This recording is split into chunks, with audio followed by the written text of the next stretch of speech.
Hello everybody, I'm Sarah, the Real Simple Mama. It's really hot out here and I want to show you something to think about when it comes to your backyard chickens and your chicken run having to do with wild birds.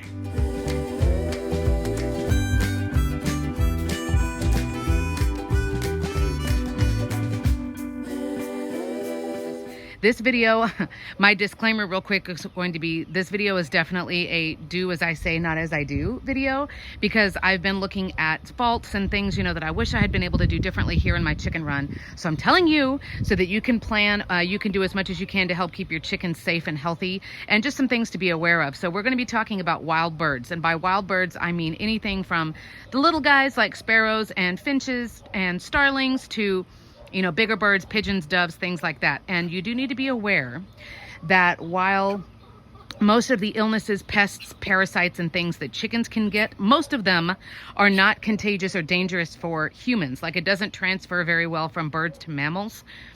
Diseases and pests and parasites and worms and all of that stuff does transfer very easily from bird to bird, including from different species. And so the reason I say do as I say, not as I do, is as I pan around slowly, and oh man, now that person's mowing. I'm sorry, I'll talk quickly because I know there's a lot of noise. What I use on the outside of my chicken run, like the outside border, is right in front of you right now. It's called rabbit wire. And it's very sturdy and it's very strong, but as you can see, the holes in it are pretty big. They're almost like, I think they're like 2 inches by 3.5 inches. So a lot of smaller birds can fly through that.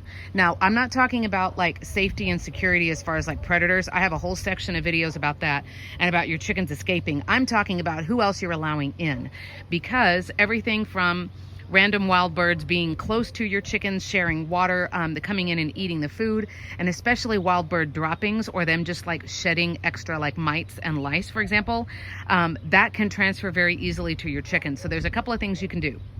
The most obvious thing is to try to secure your chicken run. Now, as I pan a little bit, I'm not talking about the chicken coop.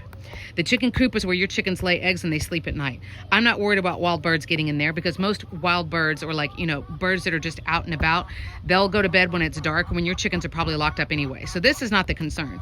The concern is like the yard area, right? That's what I consider the chicken run. So the first is you want to do everything you can so that wild birds can't get in. Now that can be, as I pan a little more, as you look up to the sky, there I have multiple layers of bird netting, which is 2 inches by 2 inches. Wild birds don't see that very well, so that I usually don't get them flying in from above.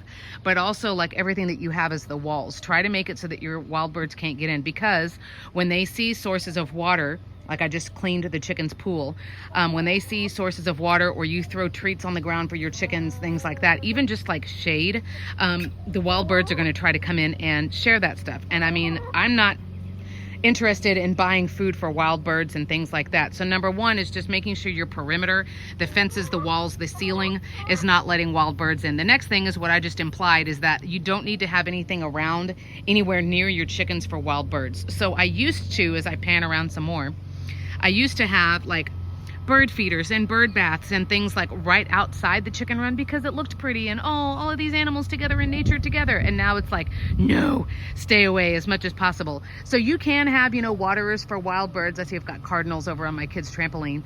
You can have like feeders for wild birds, or like the suet blocks, or bird seed, or bird baths, and all of those things. But if you do want to have it on your property, I'm going to come around slowly again. If you do want to have it on your property, it needs to be away from your chickens, because again, like if you want to give a spot for the wild birds, that's cool, but keep it away from the spot that's for your chickens. They don't need to be mingling at all.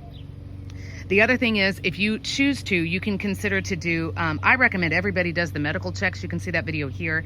It's one of the most popular videos I've ever done. And in no way am I ever trying to sell you anything. Like, I hate it when people drop in like sponsored affiliate stuff. I don't do that hardly ever. So everything that I do is stuff that, I do because I think it's the right thing. It's because what I choose to do after, 7 years of being a chicken tender. The other thing is, if you want to consider doing some preventative measures just to keep your chickens safe. Now that can be more like homeopathic, like preventative stuff, like boosting their immune system. I have videos about all these things. These 5-minute chicken tip videos, it's just enough to give you the idea, and then you can go and find out more details, more information. So you can do stuff like, apple cider vinegar, raw garlic, oregano, things like that just help boost your chicken's immune system to protect them. You can do things like using poultry dust and or diatomaceous earth in places like their nesting boxes and their dust bath that helps protect them from like external parasites like mites, lice, things like that. Or you can also consider deworming your chickens. I choose to do it twice a year as a preventative. You can also consider that, you know, when you get new chickens and things like that as well. But those are just the extra things, because for me, with the materials that I've got right now, I can't afford to completely rebuild this chicken run right now. And I know we can't always go out and like buy $500 worth of new fencing material or whatever, but just think about always getting the smallest fence material, like the smallest holes possible, you know, chicken wire, hardware cloth. There's all of those different things. A lot of times you can find it like either at the dump or at an estate sale, yard sale. People throw it out. It's on the side of the road. So just be thinking about those three things. Trying to keep the wild birds out. You can hear them. They're right outside the run right now. Trying to keep the wild birds out of your chickens area, not feeding or watering wild birds anywhere close to your chickens area, because again, you're trying to not attract them to that area. And then think about medically what you can be doing to boost your chickens' immune system, and to help them in case they are getting you know, some kind of worm parasite illness from wild birds. And again, that can be coming from just shedding, you know, extra mites or lice falling off of wild birds, and particularly from wild bird droppings. So just some things to keep in mind. Again, this is a video of do what I say, not as I do, because my run is not designed ideally, but I do want to let you guys know as you're planning some things to keep in mind when it comes to your chickens versus the wild birds in the area. So thank you so much.